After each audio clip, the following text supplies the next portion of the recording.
You're usually the filmer, now I'm the filmer. It's kind of weird. How's it feel? It's amazing. Yeah, I deadlifted 230 pounds today. Can I deadlift you right now? Head honcho here. What's up, guys? Welcome back to the channel. If you're new here, hello, my name is Herb Dean, and today I'm going to be going through and showing you guys how to make your beats kind of transition or drop, if you want to call it that, into different sections of the song, especially like in the intro and stuff, and how to make it just grab the attention of the artist, because honestly, besides the melody, the drop is the only other thing the artist is going to be listening to. Like, they don't really care about what happens halfway through the song. That's not going to make them hop on it. So as long as your drop's good and your melody's good and your drums hit right when it comes in, you know, you're setting yourself up for success. So I'm going to show you guys that here now. But real quick before we get into the video, guys, I don't know if you guys know, probably like 2 weeks ago, I put every single one of my kits out. That's not a collab kit. Put every single one out for free besides my Reddit drum kit, which is in the description if you guys want to support me. But I put out, I think, like 12, 13 of my kits out for free. I'll put that link in the description below too. If you want to support me, go buy this Reddit kit. Or Frankie on the guitar and I are actually working on a crazy loop pack right now, guitar loops, and I'll preview that in the video. But yeah, get this thing 2,000 likes. I'll send a bunch of commenters a copy of my Reddit drum kit and a beta version of this guitar kit Frankie and I are working on. Alrighty, guys, let's jump into this video. Right here I have a session pulled up from a Sway Lee session we had. As Internet Money is Nick, myself, and Taz. And this is one of the beats he did like, so I figured this would be a perfect example because I'm also a YouTuber and now I'm doing industry stuff, so you know, it's easier for me to show you guys like straight from the horse's mouth, you know what I'm saying? Here we got this pulled up, and what I really want to show you guys is kind of how we use, weirdly enough, like our tags as kind of a drop into an anti-drop kind of thing, and then how we build it up back again into the hook. So we have like this pre-hook section right here, and then we have a drop into the hook right here. So I want to show you guys this. Just let you guys listen real quick first. Perfect. Nick, you're stupid.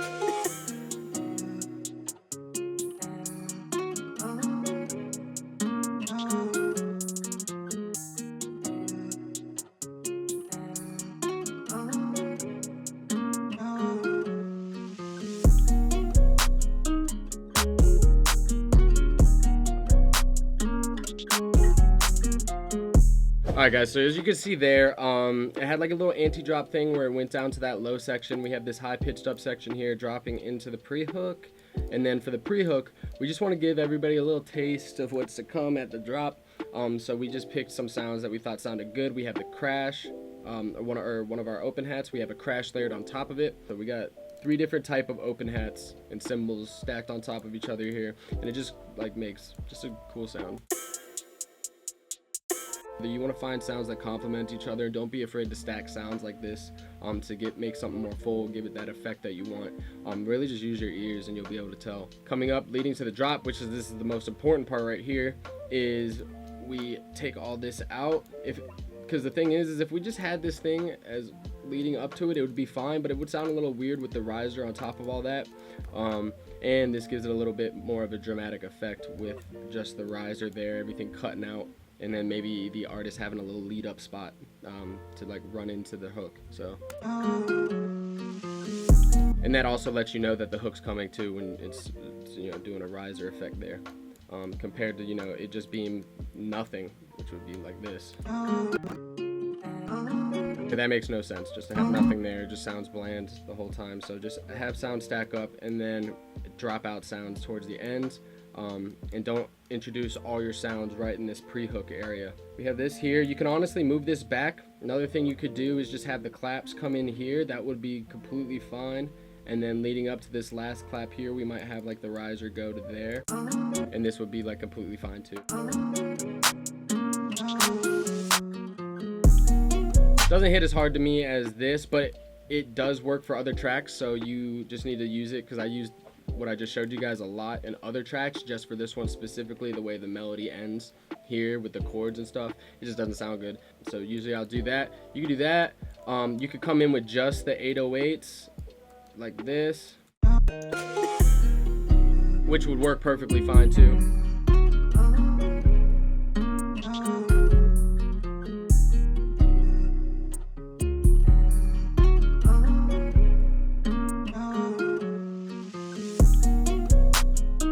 perfect sense. It all is cohesive. I could have went either route with it, to be honest, because this sounds fine to me too. Because really all these artists care about is the melody being fire and then the drums not being just shit when it comes in, as long as the drums hit when it comes in. But a lot of it is really spelling out that it's a transition coming up, because that just anticipates the drop, making it hit harder. So this is how it would sound if it was just the 808s leading all the way into it without no break or nothing. It just wouldn't sound as good to me.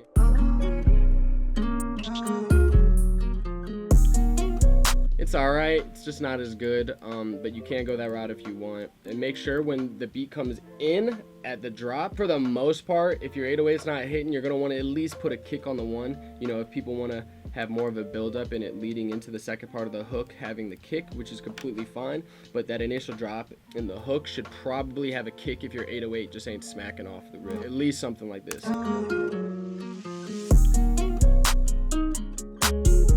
That way, just when it comes in, you just feel it. It's hard. It's not really much to transition and stuff. If the melody isn't letting you make a really good transition, you might have to try and get a little creative with maybe a drum fill or something that takes up that space that's really like quiet. Jasper did a really good job with the loop, kind of still having it lead up at the end.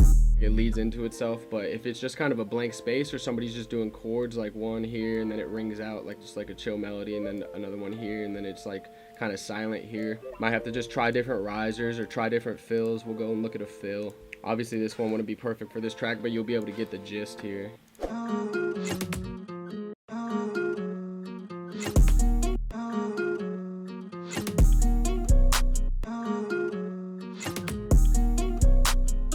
And we'll come in here, just add like a reverb and then layer that with this and then have these come in as well same time as it. That way that, you know, this fill kind of takes up that extra space over here in this area. Because you just want that to kind of be busy leading up to the drop. As far as like a fill goes or something, if that part of the melody isn't really hitting or doing nothing there.